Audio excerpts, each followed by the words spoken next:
आपली ही रुग्ण सेवा ही सेवा आहे, पैशामध्ये मोजण्याचा खरं तर हा विषय नाही. परंतु दुर्दैवाने विरोधक जे आहेत त्याचं राजकारण करत आहे. हे अतिशय हीन दर्जाचं राजकारण आहे.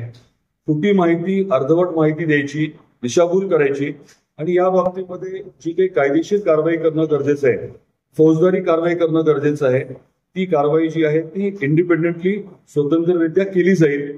परंतु हे खोटं बोलण्याचा जो प्रकार आहे तो आता महायुती काही ऐकून घेणार नाही. ज्या व्यक्तीने स्वतःकडचा निधी जो आहे तो खर्च सुद्धा केला नाही, गेल्या 2-3 महिन्यामध्येच पत्र दिले, त्या व्यक्तीची क्षमता किती आहे, कार्यक्षमता किती आहे याबद्दल मी आज बोलणार नाही.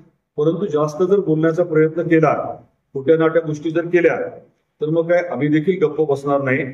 अगदी शेजारी सोलापूर मधले स्वदेशी परदेशी विषयांपासून अनेक विषय जे आहेत ते आम्हाला माहिती, पण असल्या भानगडीत आम्ही पडत नाही. वादळी सोडून जर समोरचे वागले तर मात्र आता खपवून घेणार नाही. वास्तववादी बोला, पुराव्यानिशी बोला आणि विकासाचं बोला. नमस्कार. आपल्या सर्वांना कल्पना आहे की काल आणि गेल्या 2-3 दिवसापासून अवकाळी पाऊस बऱ्याच ठिकाणी झालाय. मोठ्या प्रमाणामध्ये पाऊस झाला, त्याच्यामुळे नुकसान झालंय. वादळ वाऱ्यामुळे नुकसान झालंय. दुर्दैवाने काही जनावरे दगावलेली आहेत, काही घरांवरची पत्रे वगैरे उडून गेलेत आणि काही लोक जखमी झालेले आहेत. प्रशासनाला अतिशय सक्त सूचना आपण दिलेल्या आहेत. त्यांना निसर्ग जेव्हा कोपतो आणि जेव्हा अशा प्रकारचं नुकसान होतं ते काही आचारसंहितेमध्ये नसतं. त्यामुळे आज रविवार जरी असला तरी जे महसूल, कृषी आणि ग्रामविकासचे अधिकारी आहेत त्यांनी नुकसान झाले त्याचे पंचनामे तातडीने करावे आणि अहवाल लवकर पाठवावे अशी मी त्यांना आग्रहाची मागणी केलेली आहे. त्या अनुषंगाने कामाला सुरुवात देखील झालेली आहे. आपल्या माध्यमातून माझी एक विनंती राहणार आहे की तिथे निकषाच्या बाहेर नुकसान झालंय. आज सकाळी 7 वाजता आम्ही जवळाला गेलो होतो. काळे नावाचे आपले एक शेतकरी आहेत, त्यांनी तिथे पॉली हाऊस केले. ढोबळी मिरचीची शेती करतात ते. मोठ्या प्रमाणामध्ये पॉली हाऊसचं नुकसान झालंय. प्लास्टिक फाटलंय, जवळजवळ 4.5 लाख रुपयाचं नुकसान झालंय. त्यांना कुठलं इन्शुरन्स नाहीये, त्यांना कुठल्या निकषामधनं तशी मदत मिळत नाही. पण त्यांची खास बाब करण्याच्या बाबतीमध्ये देखील आपण मागणी केली आहे. त्या पद्धतीचा अहवाल तयार होईल. तर माझी विनंती आहे की जिथे अशा प्रकारे निकषाच्या बाहेर नुकसान झालंय त्याचे देखील पंचनामे करून घेतले जावे आणि त्याच्या बाबतीतला अहवाल जो आहे तो महसूल यंत्रणेच्या माध्यमातून शासनाकडे सादर करण्यात यावा अशी आपल्या माध्यमातून मला आदराची विनंती करायची. जे नुकसान झालंय त्या अनुषंगाने रीतसर निकषाप्रमाणे आपल्याला मदत देण्याच्या बाबतीमध्ये आम्ही निश्चितपणे प्रयत्नशील राहू. हा देखील मला शब्द आपल्याला द्यायचा आहे. आपल्याला कल्पना आहे की आता लोकसभेची निवडणूक चालू आहे. आमची भूमिका अतिशय स्पष्ट आहे की ही निवडणूक जी आहे ही विकासावरती असायला हवी. आपल्या जिल्ह्यामध्ये झालेली कामं आणि पुढे जी संकल्पना आहे, हा जिल्हा आणि हा लोकसभा मतदारसंघ विकासाच्या घोडदौडीमध्ये कुठे मागे राहू नये या अनुषंगाने आम्ही प्रत्येक वेळेस सकारात्मक मुद्दे मांडतो आणि वास्तव जे आहे, खरं जे आहे ते बोलतो. दुर्दैवाने जे प्रतिस्पर्धी आहेत त्यांना संधी मिळून देखील त्यांनी काहीही काम भरीव असं केलेलं नाहीये. खोटं नाटक बोलायचं, नौटंकी करायची, बोलबच्चनगिरी करायची, याच्या पलीकडे काही काम तर कुठे दिसत नाहीये. आणि त्यामुळे काही विषय मांडणं, जनतेची, मतदारांची दिशाभूल करणं हे प्रकार वारंवार चालू आहेत. खरं तर आमच्यासारख्यांनी बोलण्याच्या लायकीचे लोक नाही आहेत, परंतु खोटं जे बोललं जातं, सारखं जे बोललं जातं त्या बाबतीमध्ये जे वास्तव आहे ते जनतेसमोर मांडणं देखील निश्चितपणे गरजेचं असतं. एक मुद्दा आपल्या सर्वांच्या समोर मांडायचा आहे ज्याचं वास्तव आपल्यालाही माहिती आहे. तेरणा पब्लिक चॅरिटेबल ट्रस्टच्या माध्यमातून आपण मेडिकल कॉलेज जे आहे ते 1991ला सुरू केलं आणि अगदी तेव्हापासून 91 पासून आपण आपल्या भागातले रुग्ण आहेत त्यांना तिकडे नवी मुंबईमध्ये सेवा देण्याचं काम आपण जे आहे ते सातत्याने केलेलं आहे.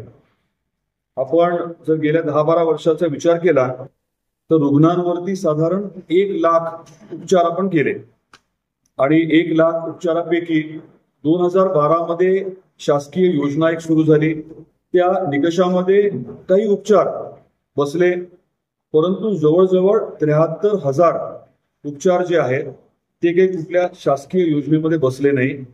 त्याला लागणारा जो काही खर्च आहे साधारण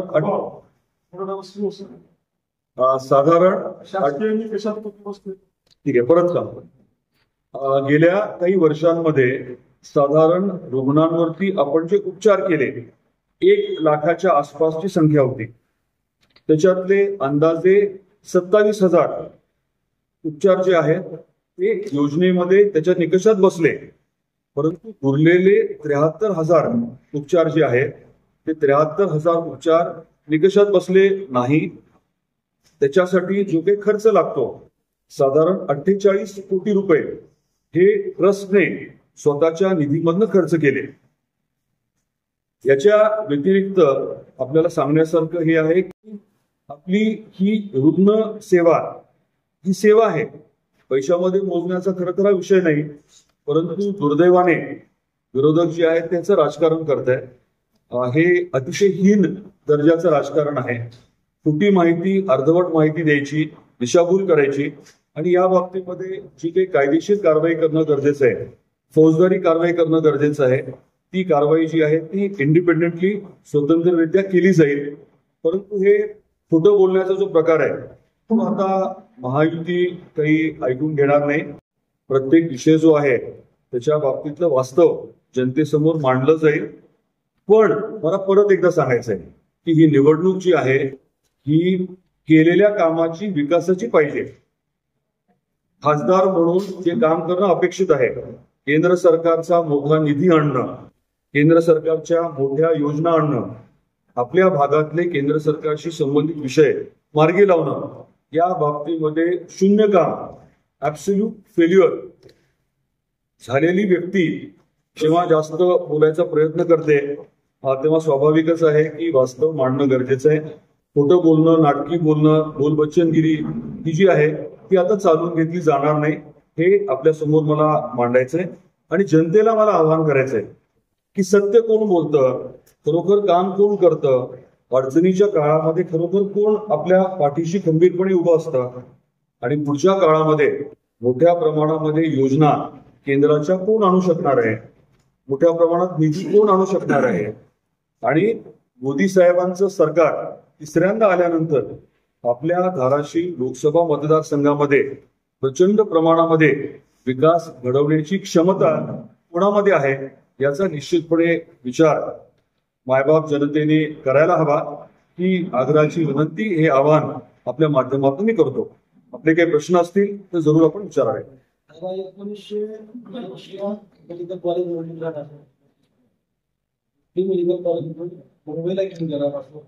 विरोधक जो आहे तो खोटारडा आहे. इथे मेडिकल कॉलेज मंजूर झालं आणि इथलं मेडिकल कॉलेज दुसरीकडे नेलं असं जर झालं असेल तरी पुरावा सादर करावा, हे राजकारण सोडून देतो. खोटारडा एकदम 1 नंबरचा खोटारडा आहे, त्यापेक्षा जास्त काय बोलायचं.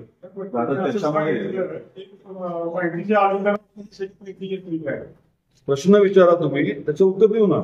दादा त्यांचं असं म्हणणं आहे की जवळपास 18 कोटी रुपयांचा सरकारची मदत स्पेसिफिकली 2013 मध्ये 16,138 शस्त्रक्रिया, 2014 मध्ये एक विषय घेऊ. 16 रुग्णांवर 138 शस्त्रक्रिया. आता आपण समजून घ्या, एक विषय घेऊ. 16 रुग्णांवरती किती? 138 शस्त्रक्रिया. 138 शस्त्रक्रिया. मी तुम्हाला कागद देतो. पद्धत कशी असते? उपचार. शस्त्रक्रिया हा शब्द वापरला जात नसतो. मी समजा किडनीच्या आजारचा पेशंट आहे, मला डायलिसिस लागतं. मला जर समजा 2 दिवसाला डायलिसिस लागत असेल आणि माझे समजा 10 डायलिसिस झाले तर माझ्यावर 10 शस्त्रक्रिया झाल्या म्हणायच्या का? मी पेशंट एक आहे परंतु मला डायलिसिस लागतं. नेफ्रोलॉजी त्याला म्हणतात. नेफ्रोलॉजीमध्ये डायलिसिस जो आजार आहे त्याला जो उपचार केला जातो, प्रत्येक डायलिसिस हा वेगळा उपचार आहे. मी आज एक डायलिसिस केलं, एक उपचार झाला. 2 दिवसांनी केलं, दुसरा उपचार झाला, 1 आठवड्याने केलं, तिसरा उपचार झाला. एका पेशंटवरती अनेक वेळेस, कधी कधी 10-10, 20-20 वेळेस, तुम्हाला माहिती आहे डायलिसिस आपल्या जिल्ह्यामध्ये, आपल्या जिल्हा रुग्णालयात देखील केलं जातं. एका रुग्णावरती किती वेळेस केलं जातं हे तुम्हाला माहिती आहे. एक तर ह्याला काही समजत नसेल किंवा परत खोटं बोलत असेल, त्यामुळे गैरसमज नको. एका रुग्णावरती अनेक शस्त्रक्रिया झालेल्या नाहीयेत, एका रुग्णावरती अनेक उपचार झालेले. हा विषय आपल्याला समजला, स्पष्ट आहे ना. उपचार आणि शस्त्रक्रियामध्ये फरक आहे. एका व्यक्तीवरती 50 शस्त्रक्रिया झाल्या असं होऊ शकत नाही, परंतु एका व्यक्तीवरती 50 डायलिसिस त्याचा जीव वाचवण्यासाठी निश्चितपणे होऊ शकतात आणि आपण ते करतो.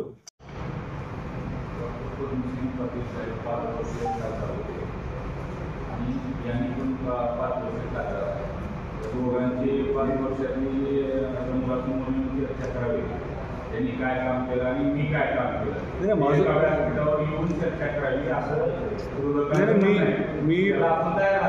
मी बार्शीमध्ये स्पष्टपणे सांगितलं होतं. यांनी जो आपला प्रतिस्पर्धी आहे, आपण जरा बाळ म्हणतो ना, त्याचं जर काही खरोखर काम असेल तर त्यांनी लेखी द्यावं की मी अमुक अमुक काम केलं. एक उदाहरण देतो मी, केंद्र सरकारशी संबंधित साधं उदाहरण आहे. तुम्ही सगळे जर मान्य कराल की 2014 आदरणीय नरेंद्र मोदी साहेब हे तुळजापूरला आले होते विधानसभेच्या प्रचारासाठी आले होते. आणि त्यांनी भाषण करताना निम्मा वेळ त्यांनी आवर्जून काय सांगितलं, त्यांनी हे सांगितलं की मी आईचं तुळजापूर जे आहे हे तीर्थक्षेत्र म्हणून विकसित करणार आहे. मी तुळजापूर रेल्वेच्या नकाशावरती आणणार आहे. रेल्वेच्या नकाशावरती आलं की मोठ्या प्रमाणात इथे भाविक येतील आणि भाविक आले की इथलं अर्थकारण बदलेल. विकास करत असताना स्थानिक लोकांना रोजगार मिळावा, त्यांना आर्थिकदृष्ट्या सक्षम करावं, या अनुषंगाने मी इथे काम करेन असं मोदी साहेबांनी 14 सांगितलं होतं. 2019 त्यांनी भूमिपूजन केलं. तुम्हाला आठवत असेल तेव्हा मुख्यमंत्री देवेंद्रजी फडणवीस साहेब होते आणि ठरलं असं होतं की निम्मे पैसे केंद्राचे आणि निम्मे राज्याचे. नंतर ठाकरे सरकार आलं. मी वारंवार पाठपुरावा करत होतो की राज्य सरकारने आपला हिस्सा द्यावा, परंतु राज्य सरकारने शेवटपर्यंत हिस्सा दिला नाही. राज्य सरकारच्या मागे लागलो. परिवहन मंत्री अनिल परब साहेबांवरती मी हक्कभंग विधानसभेमध्ये मांडला. तरी देखील आई तुळजाभवानीच्या तुळजापूरला रेल्वे यावी म्हणून ठाकरे सरकारने 50% राज्य सरकारच्या हिस्स्यातले 1 रुपयासुद्धा दिले नाही. ते पैसे दिले असते तर कदाचित रेल्वेचं काम सुरूही झालं असतं, रेल्वे आपल्यापर्यंत आली असती. आता माझा प्रश्न काय आहे की खासदार म्हणून केंद्र सरकारशी संबंधित विषय आहे, ठाकरे सरकार होतं, राज्य सरकारचा रुपया मिळाला नाही. या खासदाराने स्वतःचं सरकार असताना राज्यात 1 रुपयासुद्धा जो मिळाला नाही या बाबतीत काय काम केलं, द्यावं, लेखी द्यावं. किती बैठका लावल्या, ठाकरे साहेबांकडे किती वेळेस जाऊन भेटून विनंती केली, ते राज्य सरकारचे पैसे द्या म्हणून ठाकरे सरकारनं किती पत्र दिली, मांडावं ना वास्तव. खोटं बोलण्यापेक्षा काम केलं असेल तर त्याचे पुरावे द्यावे, मग बोलू ना आपण. काही करायचं नाही, उलट प्रत्येक कामामध्ये अडथळा आणायचा, खोटारडेपणा करायचा आणि मी म्हटल्यासारखं नौटंकी करायची, त्याला अर्थ नाही. वास्तव दाखवा, कागद दाखवा, केलेले काम जे आहे ते दाखवा, मग बोलू आपण ना.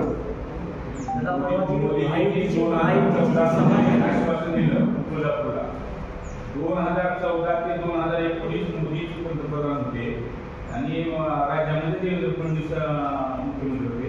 5 वर्षात किती निधी दिला तुम्ही? तुम्हाला तुम्हाला कदाचित प्रक्रिया कदाचित समजत नसेल. विषय कसा असतो की अंतर जे असतं, कुठलं अंतर, धाराशिव, तुळजापूर, सोलापूर याची पूर्ण जी आहे ती पाहणी करावी लागते, सर्वे करावा लागतो, त्याचं एस्टिमेट करावं लागतं. एस्टिमेट केल्यानंतर त्याची प्रक्रिया असते मंजुरीची. एकदा रेल्वे बोर्डाकडनं मंजुरी मिळाली की त्याच्यानंतर प्रशासकीय मान्यता मिळते आणि मग टेंडरिंग होतं. साधारण अशा प्रकल्पांना 10-10, 15-15 वर्ष लागतात, अशा प्रकारच्या प्रकल्पांना. पण आपण या प्रकल्पाच्या बाबतीमध्ये वेगळा विचार केला. 19 मंजुरी मिळाल्यानंतर याची आपण 3 तुकडे पाडलेत, म्हणजे 3 टेंडर होणार, एकाच वेळेस 3 ठिकाणी कामं होणार आणि आपला प्रामाणिक प्रयत्न आहे की 2.5 वर्षामध्ये काम पूर्ण व्हावं. आता एका टेंडरचं म्हणजे धाराशिव तुळजापूरचा जो तुकडा आहे त्या टेंडरचं काम जे आहे ते अंतिम टप्प्यामध्ये आहे. आचारसंहितेच्या नंतर तातडीने तिथे काम सुरू होईल. तुम्ही काय म्हणता? परवाची माहितीची सभा झाली, हो. त्यामध्ये जे नेते नाराज आहेत असं वाटत होतं ते सगळे नेते उपस्थित होते. त्यामुळे कितपत तुम्हाला आता विजयाचा विश्वास वाटतो? नाही, आपण एक गोष्ट समजून घ्या, येणारं सरकार मोदी साहेबांचं असणार आहे. मोदी साहेबांवरती देशातल्या जनतेचा प्रचंड विश्वास आहे.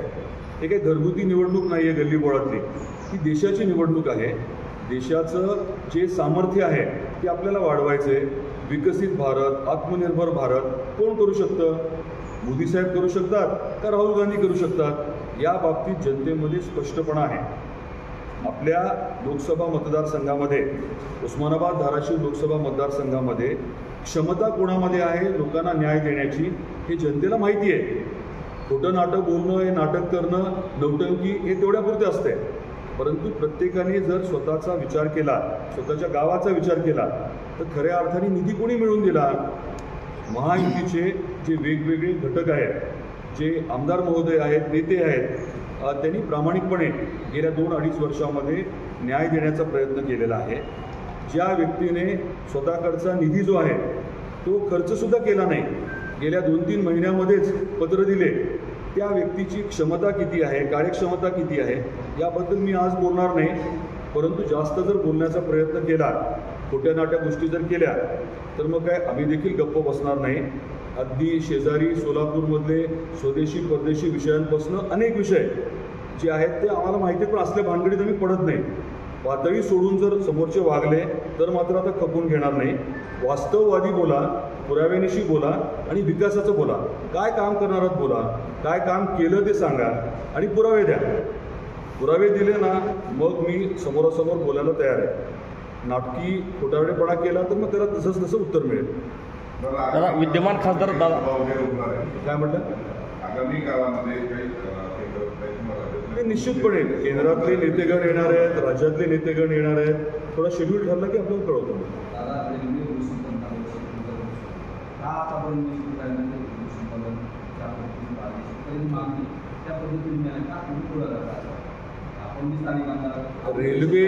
रेल्वे भूसंपादनाच्या बाबतीमध्ये जी प्रक्रिया चालू होती, पैसे वाटप करण्याची प्रक्रिया चालू होती, मावेजा देण्याची, त्याच्यामध्ये काही लोकांनी जाणीवपूर्वक पत्र देऊन अडथळा आणण्याचा प्रयत्न केला. परंतु प्रशासनाशी बोलून आपण ती प्रक्रिया परत सुरू केली आहे आणि आवर्जून जिल्हाधिकारी जे आहेत त्यांना आपण लवाद म्हणून नेमलेलं आहे, जेणेकरून शेतकऱ्यांना व्यवस्थित न्याय मिळेल, कोणाच्या दबावाखाली काही चुकीचं होणार नाही. जास्तीत जास्त मावेजा मिळण्याच्या अनुषंगाने आपण देखील याबाबतीत कायद्यानुसार पाठपुरावा करतो. दादा, खासदार वारंवार एक आरोप करतात की पद्मसिंह पाटील 5 वर्षे खासदार होते, त्यांनी लोकसभेत जिल्ह्याच्या विकासासंदर्भात एकदाही आवाज उठवला नाही आणि एकही केंद्राची योजना ज्यांनी जिल्ह्यामध्ये आणली नाही. माझं याबाबतीत म्हणणं अगदी स्पष्ट आहे की 5 वर्षामध्ये आत्ताच्या खासदाराने काय केलं ते सांगावं.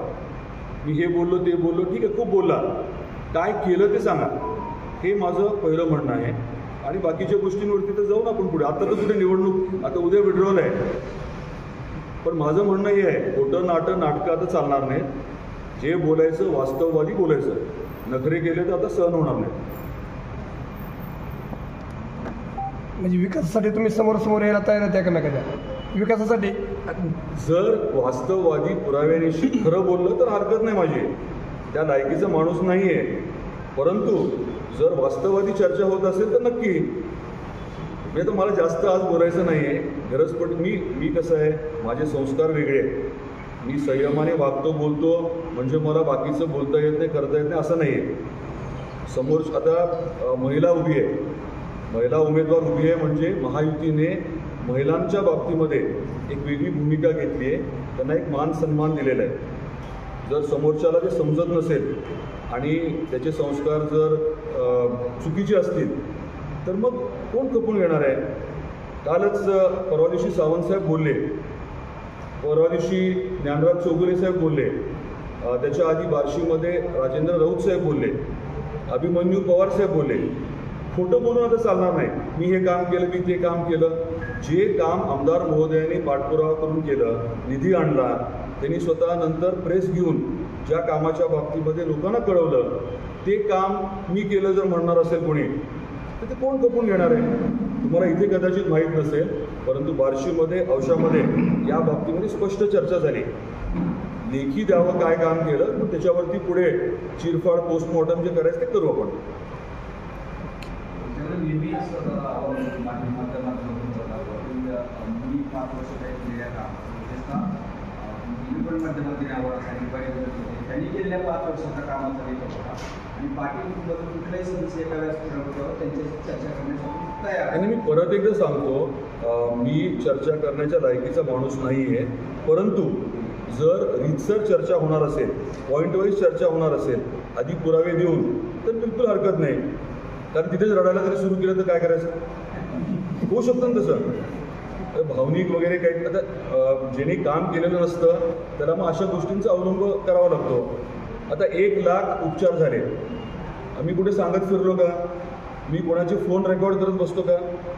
ज्या रुग्णांना सेवा मिळते कुटुंबीय फोन करतात, आभार मानतात, आम्ही त्यांचे फोन रेकॉर्ड करतो का? मी ते पसरवत बसतो का? आपण अनेकांना मदत केली. मराठा समाजाच्या आरक्षणाच्या बाबतीमध्ये सुरुवातीपासून अगदी जी दुर्दैवी पहिली आत्महत्या झाली तेव्हापासून वेगवेगळ्या माध्यमातून मदत केली. मी कुठे सांगत फिरतो का?